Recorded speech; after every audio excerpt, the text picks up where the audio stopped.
কেমন আছো সবাই? আশা করছি রাধা মাধবের কৃপায় সবাই ভালো আছো।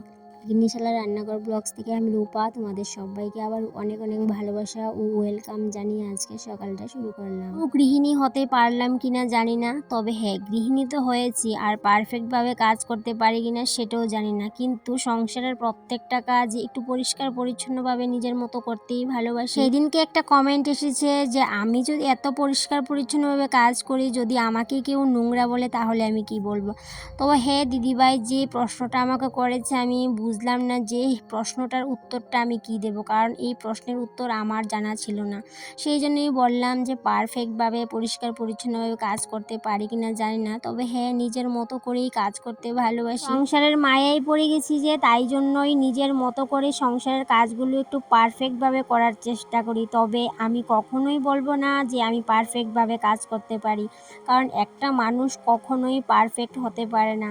তবে হ্যাঁ নিজের সংসার, যেহেতু সংসারের সমস্ত জিনিস আমার হাতে, তাই জন্যই নিজের সংসারটাকে নিজের মতো করে গুছিয়ে রাখি, আর সেটাই আমি পছন্দ করি। যেহেতু নিজের কাজগুলো সোশ্যাল মিডিয়াতে শেয়ার করি, সেই জন্য সবার কথাই কিন্তু শুনতে হবে, সবার মন্তব্যগুলোই কিন্তু শুনতে হবে, আর সেই মন্তব্যগুলোর কিন্তু রেসপেক্টও করতে হবে। কিন্তু কিছু কিছু মন্তব্য আছে, সেই মন্তব্যগুলোর কোনো কারণই খুঁজে পাই না। তাহলে হাজব্যান্ডকে চা দিয়ে নিজেও একটু লিকার চা করে নিয়েছি, তারপর ছেলের জন্য একটু সুজি করে নিয়েছি। ও গেছে টিউশনে, তো টিউশন থেকে আসলে আবার স্কুলে যাবে, সেই জন্য ওর স্কুলে টিফিনের জন্য একটু সুজি করে নিয়েছি। তারপর বসিয়ে দিলাম রান্না। তো আমি আমার নিজের মতো করেই সংসারের কাজগুলো করি। কোনো কাজের কোনো নেই যে এই কাজটার পরে ওই কাজটা করতে হবে, কোনো রুলস নেই। যেহেতু আমার কাজগুলো আমাকেই করতে হয়, আমাকে বলার কেউ নেই, সেই জন্য নিজের মতো করেই কাজগুলো করি।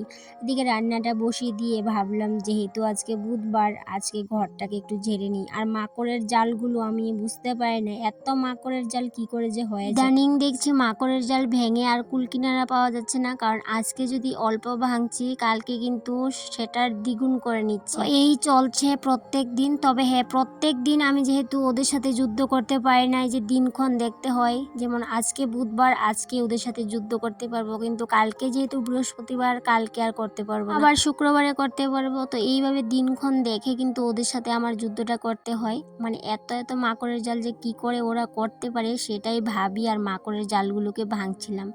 তো যাই হোক, এদিকে আজকে মাকড়ের জালগুলা এই ঘরটা পরিষ্কার করে নিয়েছি, রান্নাঘরও কিন্তু হয়েছে। রান্নাঘরটা আজকে আর করবো না, কারণ একদিনে আমি সমস্ত কিছু করতে পারি না।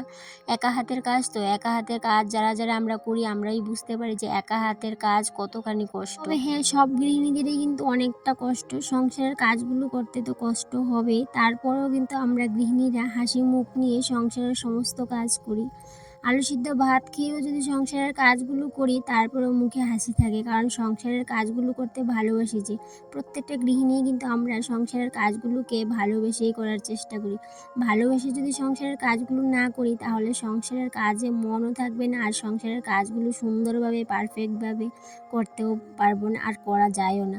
তবে হ্যাঁ পারফেক্টভাবে তো হয় না, তবে পারফেক্টভাবে করার চেষ্টা করি। প্রত্যেকটা গৃহিণী মনে হয় আমার মতোই পারফেক্টভাবে করার চেষ্টা করে, যতটুকু যার সাধ্য আছে, যেরকমভাবে যার। এই ব্লগটা শেয়ার করার কথা ছিল আরও 2 দিন আগে, কিন্তু এই ব্লগটা শ্যুট করে রেখেছিলাম বুধবারে, কিন্তু 2 দিন ব্লগ দিতে পারিনি, কারণ এতটা অসুবিধে ছিল আমার।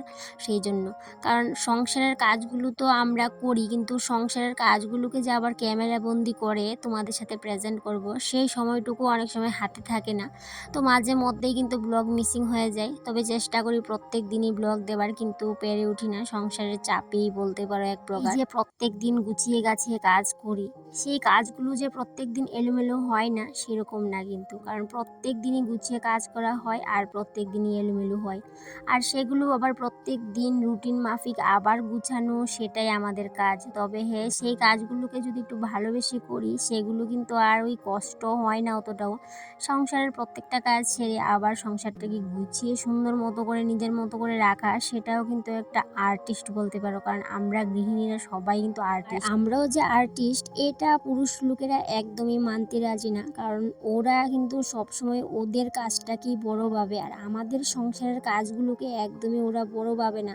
মনে হয় এই কাজগুলো ওদের কাছে বা হাতের খেলা, কিন্তু আমার মনে হয় একদিন ওদের হাতে সংসারটা দড়িয়ে দেওয়া দরকার। শুধুমাত্র দড়িয়ে দেওয়া দরকার না, ওদের ঠিক আমরা যেরকমভাবে কাজ করি ওদেরকেও কিন্তু ঠিক সেই একই রকমভাবে কাজ করতে হবে, তাহলে যদি কিছুটা আমাদের কদর করতে জানে। যাকে যাই হোক, এদিকে আমি ডাল আর আলু সিদ্ধ করে নিয়েছিলাম, আর সকালে ভাত তো করে নিয়েছি।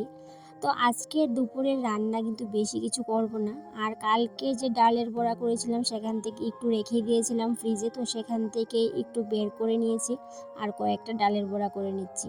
হাতে গোনা কয়েকটা হয়েছে, কারণ রাতের বেলা করে নিয়েছিলাম। আর এইদিকে দেখো বাইরে এত বৃষ্টি শুরু হয়েছে, বৃষ্টির কথা বলে লাভ নেই, যখন তখন চলে আসছে, যখন তখন চলে যাচ্ছে, এরকম করছে। তো সেই বৃষ্টিকে আর এখন আর ইদানিং মানে পাত্তা দিই না, কারণ বৃষ্টি আসবে যাবে। এরপরের সাথে মরিচ ভাজা না হলে একদমই হবে না, জমে না আর কি, সেই জন্য দুটো মরিচ ভেজে নিচ্ছি। আর এদিকে জানো বন্ধুরা কি হয়েছে, আমার এই কড়াইটা না ছিদ্র হয়ে গেছে। প্রথম দিকে তো বুঝতে পারিনি, পরে দেখি নিচে না ছোট মানে ফুটা ফুটা করে তেলের ফুটা পড়ছে, তারপর একটা বাটি দিয়ে দিলাম, যদি পরে বাটিটার মধ্যে পড়বে। তো এদিকে আজকে আমার সিম্পল রান্নাবান্না শেষ। তো এই বাসন কটা ধুয়ে স্নান করে চলে যাব ঠাকুর। তো হঠাৎই মনে হলো যে দুধ তো জাল দেওয়া হয়নি, তো সেই জন্য ইন্ডাকশনে দুধটা বসিয়ে দিলাম। তো তারপর আজকে আবার এক জায়গায় বেরোবো, তো কোথায় বেরোবো সেটা তো বলবোই।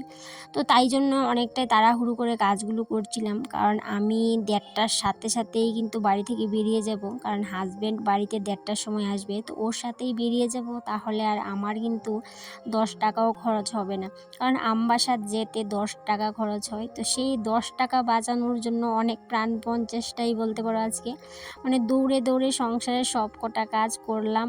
আর বলতে পারো সেই জন্যই আজকের রান্না বান্নাটাও সিম্পল। তো এদিকে আমি চটপট করে ঠাকুর পূজাটা দিয়েই কিন্তু রেডি হয়ে যাব, কারণ আমার 1:30টার সাথে সাথেই বেরিয়ে পড়তে হবে, কারণ না হলে আমি আর হাজব্যান্ডের সাথে যেতে পারবো না, আর সেই আমাকে আবার 10 টাকা খরচ করতে হবে।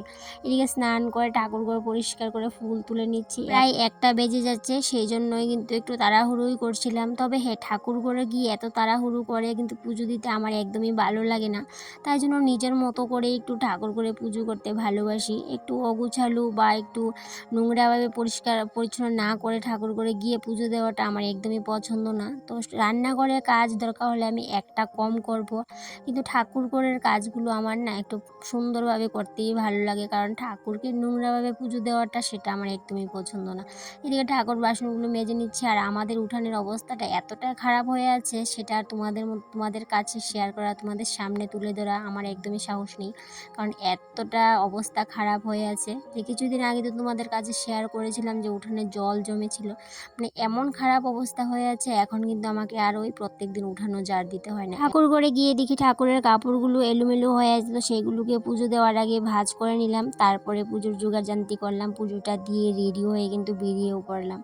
তো আর কোথায় যাব সেটাই বলা হলো না। তো যাব পার্লারে, একটু দরকার আছে, কারণ পরের দিন এক জায়গায় যাব। আর যখনই আমরা কোনো জায়গাতে যাই, এর আগের দিন বা এর 2 দিন আগে যদি একটু পার্লারে না যাই, থ্রেডিংটা না করি, তাহলে একদমই ভালো লাগে না। এমনিতে তো বাড়িতেই থাকি, থ্রেডিংটা না করলেও হয়, কিন্তু ওই যে কোনো জায়গায় যদি যেতে হয় তখন যদি একটু থ্রেডিংটা না করা হয়, এমনিতে তো এত সাজগুজ করা হয় না, তো থ্রেডিংটাও যদি করা না হয় তাহলে মানে বুঝতে পারছো কীরকম লাগবে, পুরো ভূতের মতো লাগবে। তো যাই হোক, এদিকে আমার মোটামুটি পুজো কমপ্লিট হয়ে গেছে, তারপর কিন্তু তাড়াহুড়ো করেই রেডি হয়েছি, সেটা আর তোমাদের সাথে শেয়ার করার সময়টুকু পাইনি, কারণ হাজব্যান্ডও বাড়ি চলে এসেছিলো, তো হাজব্যান্ডের সাথেই বেরিয়ে পড়লাম। তো পার্লারে গেছি সেটাও তোমাদের সাথে আর শেয়ার করবো না, কারণ আমি একটু তাড়াহুড়োর মধ্যেই ছিলাম। তো সেখান থেকে আসলাম, আর এই দিন আবার বৌদিও গেছিলো। তো বৌদি অবশ্য আমার সাথে যায়নি, বৌদি পরে গিয়েছিলো, তো আমরা দুইজন আবার একসাথে বাড়ি ফিরলাম। বৌদি কিছুক্ষণ ছিল বাড়িতে, তারপর আবার বৌদিও বাড়ি চলে গেল। এই রাস্তাটা দিয়ে এখন যাচ্ছি, ঠিক একই রাস্তা দিয়ে আমি আর বৌদি কিন্তু হেঁটে হেঁটে বাড়িতে প্রায় চলে এসেছিলাম। পরে অর্ধেক রাস্তা এসে পরে গাড়িতে উঠলাম, মানে টমটমে উঠলাম, তারপরে বাড়ি আসলাম। আর ঝিরিঝিরি কিন্তু কিছুক্ষণ বৃষ্টিও হয়েছিল, তারপরে বৌদি আবার বাড়ি চলে গেল, বেশিক্ষণ থাকিনি।